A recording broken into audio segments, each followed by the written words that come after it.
Hello, I'm Chelmsford Town Manager Paul Cohen, and welcome to the Town Managers Roundtable. This is our first program of the year 2020, and I'm joined, per usual, by my co-host Colleen Stansfield. Hello. And on today's program, we have Community Development Director Evan Belansky. Hello. And Director of Business Development Lisa Marrone. So welcome, Evan. Welcome, Lisa. Thank you. And sort of fitting now, we're past the holidays, starting the new year rolling, and obviously there's a lot. We'll start out going on in the town center.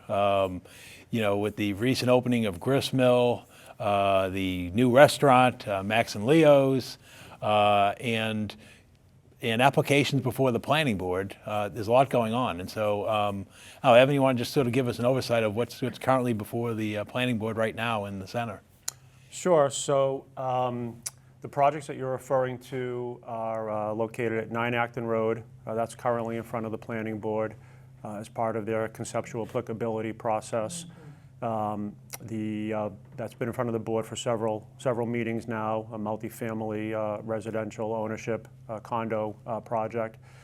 In addition to that, there is a project, similar multifamily style project located at the Santander Bank property behind the OddFellows building.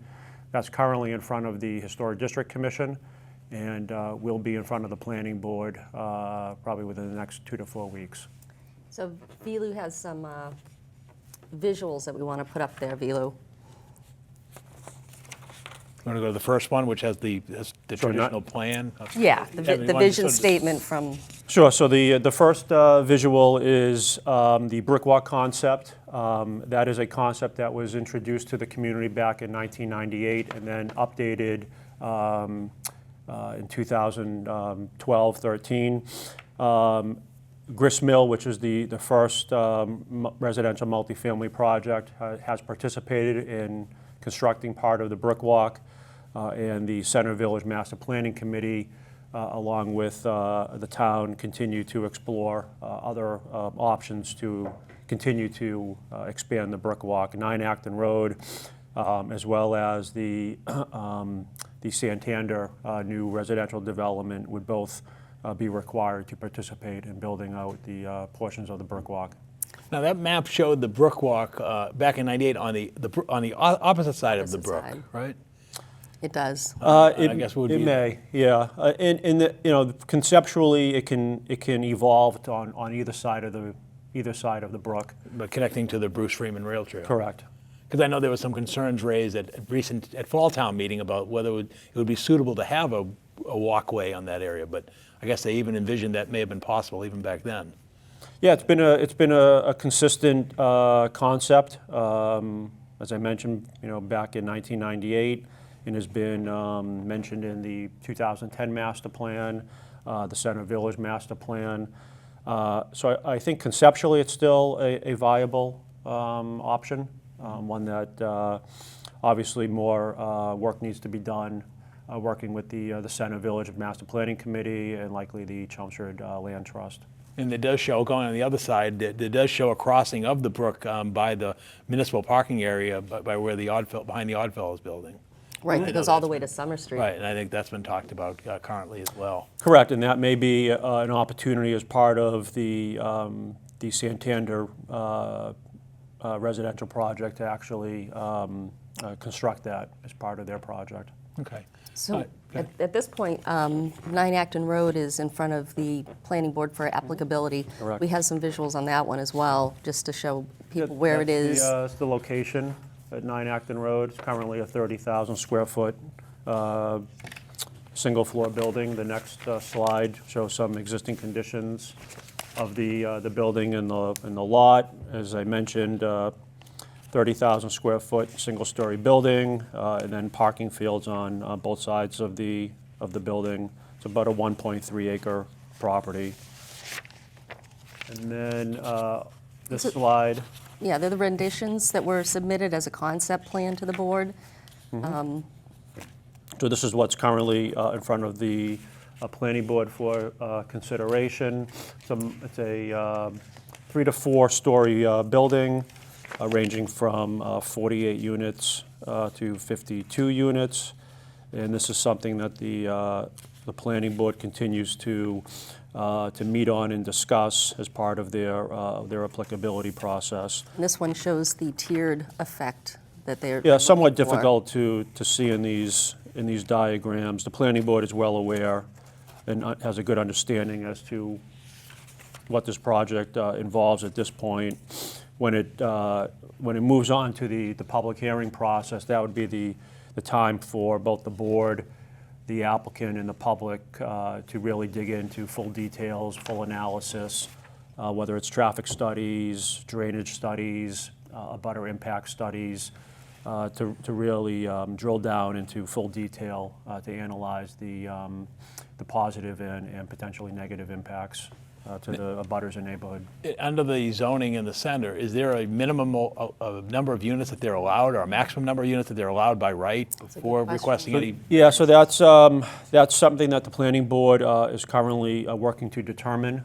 The applicant will be required to provide a proof plan to determine the baseline number of units, which is kind of the low end as to what the bylaw programs for the site.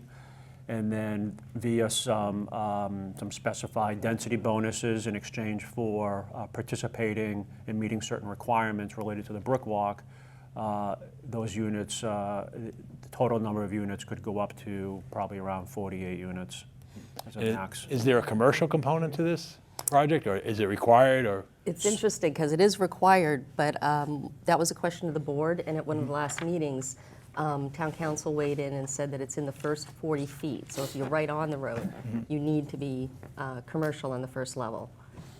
If you're back to the 40 feet, he said you can do all residential. Lisa, have you had any interest commercially in that property at 9 Acton Road, either in its current form or as part of this project?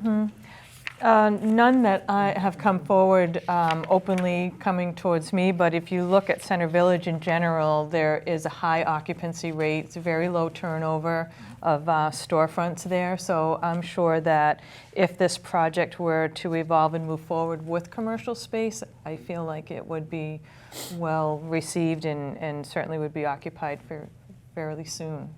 Not a lot of empty space down there. And if you look at the arrangement of stores and the types of stores that are down there, they're all very well supported, even given that we have some unique shops down there, vacuum store, sewing machine store does really well, and the assortment that's down there, they're all doing pretty well. They've all been there a long time. So I think something of a project like this that does have a commercial opportunity, that it would bring in more interest and more more additional small shops. So, Evan, if you could just sort of summarize, what's the process ahead? Does it go to the planning board for public hearing and then?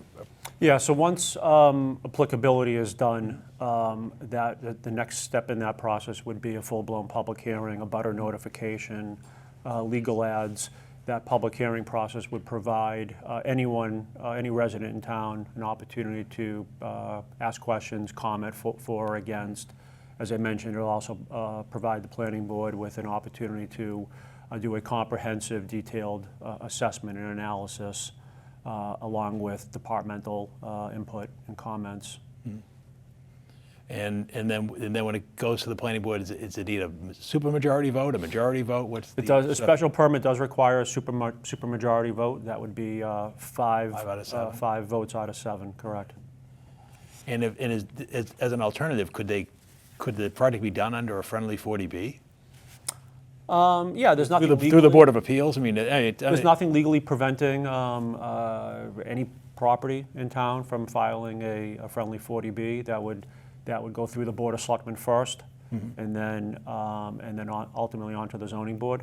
And is that a supermajority vote, or is that a simple majority? 40B requires simple majority. Okay. Yep. So there are different avenues depending upon which way Correct. you want to go. Yep. Yeah, so you can consider this an opportunity to take control Yeah, and then at this point. Correct. In both projects in the Center Village, the planning board and the proponent would need to discuss the affordability component, whether it will be built as part of the project or a payment in lieu would be provided as an alternative to building the affordable units within the project. Okay, great. So That last slide that was up with the blue areas, those are the next, the blue area behind the pink is the grist mill. And then That's the, currently being occupied. correct, it's all sold, I believe now. And the other blue area is what we're going to talk about next, the OddFellows and the Fiske House. And there hasn't been, yeah, go to the next slide. That would be OddFellows and Fiske House, and this is the group. This presentation has been given already in town. I thought it was, The police station, right, a few months back? Yeah, we had a multi-board meeting a while back. Since then, the proponent has engaged with the Historic District Commission. I believe that they've set their public hearing for Monday, February 3rd. and. So as I just an mentioned, overview. this project here involves the rehabilitation, reuse of the existing Oddfellows building. First floor would be a 100-seat restaurant, and the second and third floors would be 8 residential units. The Fiske House would also be historically restored with a use to be determined at a future date, likely continue to be commercial use. And then the new multifamily development that's shown on the map is proposed to be a 32-unit ownership condominium residential development. So it's very similar to the one at Grist Mill. Yeah, in Yeah, fact, I mean, the same architecture- developer. Yep. Yeah, the architecture is, up to the planning board, but it's a building that I guess the developer has built before and has had success with it. But this falls within the scope of the Historic District Commission, so they're trying to make it appear that it belongs in the. Correct. So Correct. they've been working through their process to revise the kind of the baseline architecture to make it more compatible with the historic district architectural standards. So my understanding is that the foundation or the base of the building will be white, a historic white. There'll be some masonry and stone elements to it. The district commission's also asked for shutters, black shutters to be introduced, and some other architectural detailing as well. And then, given that location, the topography, it really aren't going to see a lot of that building, much like Grist Mill, because you sort of have the Oddfellows and the Fiske House sort of the shield or the border. Yeah, it's somewhat set back from the road, structures on the- similar to Grist Mill. As you're traveling through the center, you'd have to turn your head and Look for it. be looking for the building. Yeah, Correct. look down that way. Yep. You can see it from Adiamo's, looking That's- down from the parking lot. But that's a parking lot, Right, not a right. public road. And in fact, as part of the this process, this development team has announced that they'll be doing a balloon test this weekend, Saturday and Sunday. They'll be floating the balloons all day, and they'll have a project representative on site during some parts of the day to answer questions from the boards that are involved. So the Planning Board, the Historic District Commission, Conservation Commission, Historical, and Center Village have all been provided direct notification of the balloon test.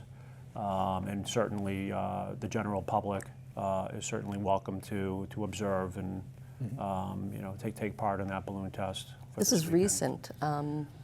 Is this going to be for both projects, This is Acton for Road and? this balloon test is only for the Santander Okay. redevelopment project. Lisa, a question. This is another restaurant in the center, proposed at the old Oddfellows building. We've just had another restaurant open in the center, Max and Leo's. There seems to be a dense concentration of restaurants in the center. Are you hearing any feedback on that in terms of everything going well? Is this something that's sort of a synergy thing? Is it any sense from talking to the proprietors or just sense of the market? It seems like there's now a lot of restaurants in the center where if you went back, 3-4 years Yeah. ago, Much different. from Andiamo's to Nobo to the Mexican restaurant, Yeah. now Max and Leo's, now the proposal next to Fishbones would be this restaurant. And then you've had the old standbys like Amici's and Pita's there, Pita's too. and- Dunkin' Donuts is and even the there. other ones on Summer Street as well. So Right. it's just impressive. So it is very impressive, and I think what's happening is, as I'm learning, there are a lot of business development opportunities, a lot of investors that are watching, waiting, learning how the town is developing, what these opportunities are, how business friendly, where those spaces are opening up. And you can see that as Max and Leo, so I spoke with them at length, and they've been looking around for the right project, and they felt like Chelmsford was excellent in checking all the boxes as far as opportunity in center, the demographics, walkability, connectivity. There's a lot of foot traffic and movement down there. So I think what you're seeing is that as market rate housing comes in, they're watching that opportunity of bringing in more food, more reason to stay and spend local, shop and linger and socialize. And as these other projects come up for more housing, that brings more of that economic cycle of what comes first, the amenities or the housing or the businesses, and it kind of is a bit of a puzzle as it works together. Same with 129, where they're looking for a lot of amenities to come in and support the businesses that are out there. And that's starting to begin some movement, but it's like this waiting game of what's going to come in first, a restaurant, or do the businesses bring the restaurant brings the businesses, and same in the center village. So with that housing of the gristmill selling so quickly and at those market prices, I believe that's driving the interest of bringing in more food amenities where people want to walk out closely to enjoy an evening or socializing and keep it convenient and connected, which the brick walk matters, the rail trail matters, and all of that, some of that density. Last year, Harandora came in, Max and Leo's has announced they're open. We have a ribbon cutting coming up in a couple weeks, January 28th. And I'm sure when the OddFellows project comes in, it's just going to keep, the cumulative motion of driving the economy and very stable and prosperous for everyone. Yeah, I think it's driving it now. Yeah. And from what I understand, the developer of the back lot, the new building that'll be back there, the prices at Gristmill were expensive. They were high.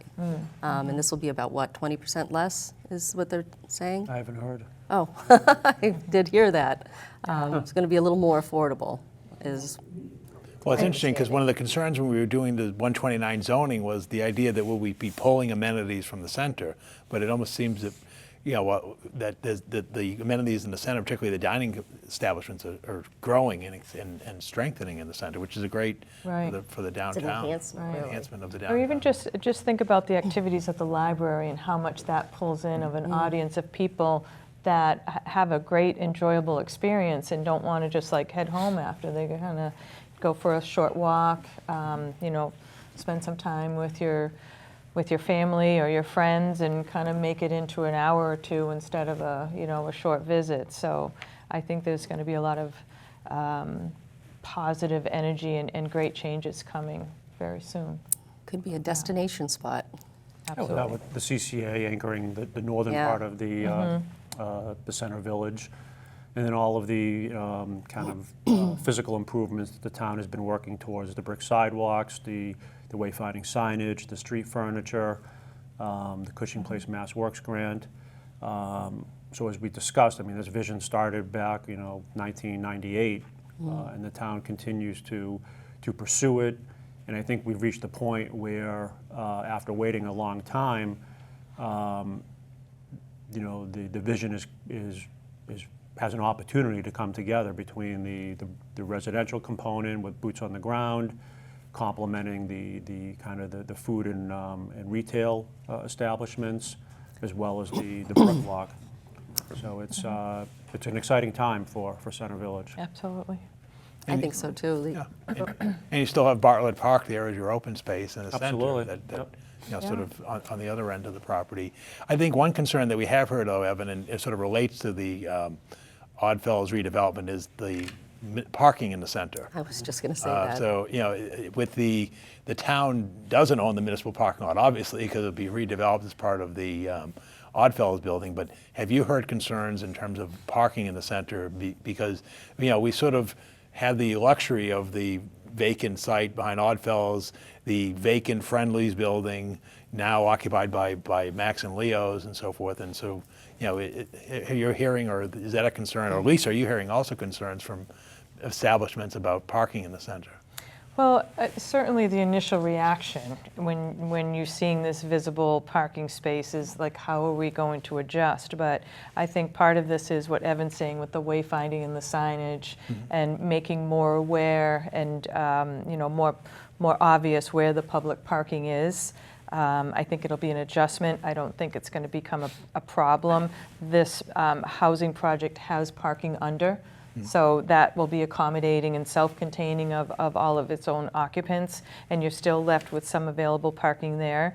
There'll be an adjustment, but I feel that it won't be a chronic problem and a deterrent to people coming and spending time in the center. It's more about the experience and that lasting impression and that experience of coming into the center for shopping or dining or even for living down there. It's what sets that tone of people coming back, and no issue with spending some of their time and some of their money in Center Village. So I think it'll be a public education process of enlightenment of where the available parking is. I agree with Lisa. Yeah.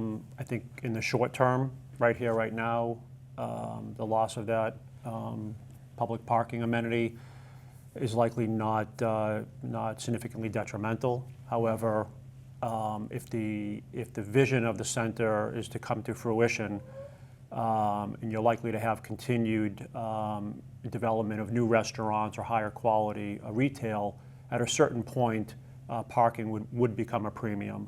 And I think the Center Village Master Planning Committee has identified kind of that concern or deficiency, kind of looking forward, 3 to 5 years down the road, once you have 100 or so units in the center, and more restaurants being more successful.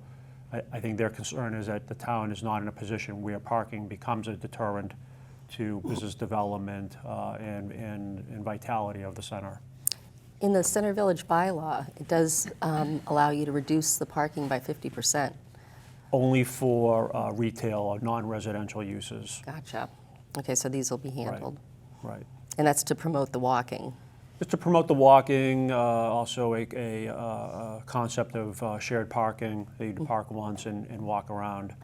So I think the current municipal lot served that purpose. Once that lot no longer exists, unfortunately, Center doesn't have a similar kind of centralized municipal parking area. Okay. And then related to this, you've also had some discussions with the on Summer Street with the owner of the plaza there about improving the amenities there. I don't know if you want to touch a little bit based upon that. Almost part of that. Want to take that? Lisa, yeah. You both can I chime in almost on put that it. in there. I thought we wouldn't have time. At some point ago, we met with the major stakeholders along Summer Street. We came in and had a discussion about possible public-private partnership, trying to make Summer Street more connected with Center Village, the importance of connectivity, walkability, and the experience of coming into Center.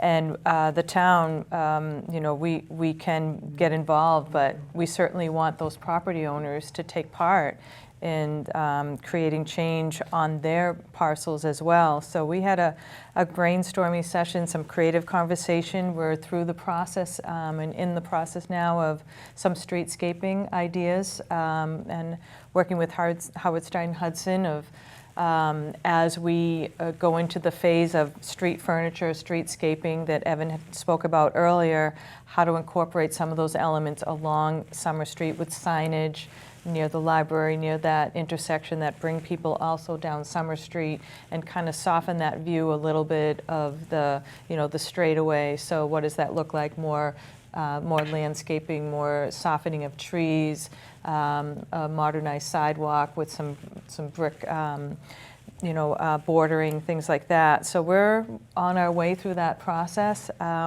We're nearing the point of presenting concepts to the other property owners and the stakeholders in that area. So again, 2020 should bring about some more positive direction and creating overall change in Center and connecting Summer Street in with that. A lot of walkability from that neighborhood of that residential area, bringing them into Center. And as we get some of the events going, second time, third time around, they're really starting to gain a lot of popularity. And I know, Evan, you've been working on other things related to the center about some wayfinding signage and so forth. Yeah, I had mentioned that earlier. That was funded by town meeting a couple of years ago, and then we received some state funding for fabrication. The Center Village Master Planning Committee worked with a consultant to design those signs. Those signs will likely be going up this construction season, along with some new brick sidewalks and some street furniture. So those signs will provide a kind of a welcoming to the Center Village. It will provide destinations for parking, as well as the library, the Center for the Arts, Town Hall, as well as the Common. So it's intended not just for new visitors to the center, but there are many residents who don't know exactly where to park, where parking is located, for what parts of the center to use. So those will be informative and a new amenity for the center. I have a question for Paul. Sure. How about the bearing of the lines? Is there any? It's the challenge there is the Verizon aspect of the project. The payment for those projects come from the surcharge on landlines. And as anyone who's familiar with the year 2020, landlines are decreasing in their presence because of the conversion to wireless reception. So that really is just a funding constraint that's a choke on that project, quite frankly. The National Grid surcharge is ample and sufficient. In fact, it's been suspended because there is sufficient funding, but it's the Verizon pays for it. And the reason why it's so expensive through that brook is when you go through the center, those are major trunk lines that go almost like if you think of electricity transmission lines. Oh, high power. Those are major telephone trunk lines that go out of town towards Bedford and so forth. So it's not an insignificant project to depress them and then put them under the brook and then come back up by the library and go all the way through. So that's not on the immediate horizon, unfortunately. Verizon will be doing the engineering on it. Yeah, part there's of plans. There's plenty of plans, but the problem is to fund the construction of it is significant. One of the other things we should touch upon in our few moments is there's also the issue of pedestrian safety. We want to improve the safety of the crosswalk that's near Fishbones now that crosses that center because it does get busy. And I know there was some funding in the Gristmill project to put one of those that we call the Rapid flash. Rapid flash, Oh, yeah. similar to what we'll be installing in the school areas The as one well. that's at the libraries. Exactly. Right. To make it safer for people because it is a busy area and there's the traffic. So, Evan, in our last, or at least in our last 90 seconds, or anything else you want to touch upon before we conclude today? I would just say that the 25 years of hard work on the town's part to improve the center and be committed to the improvement of the center, both financially and programmatically, regulatorily, is finally paid off. I think we're on the doorstep of an opportunity to really bring this vision to fruition.